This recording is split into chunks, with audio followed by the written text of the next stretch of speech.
Yes sir, ito na naman ngayon ang bago kong means basic posing routine. 54 days out. Paano ba?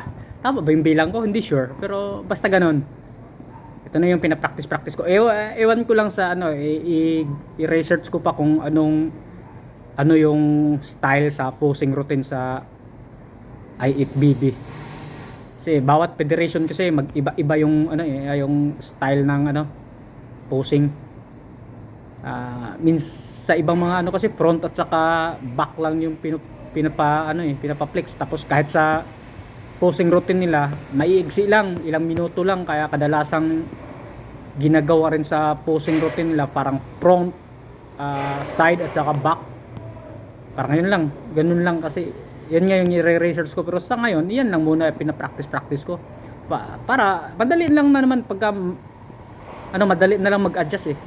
Baga mas maganda kasi yung marami kang pinapractice kaysa kukonti lang yung practicein mo tapos inaalaw yung maraming baga pinahayaan ka lang kung ano yung gagawin mo ron sa taas. Di yan naman yung kagandahan pag nakapag-practice ka na.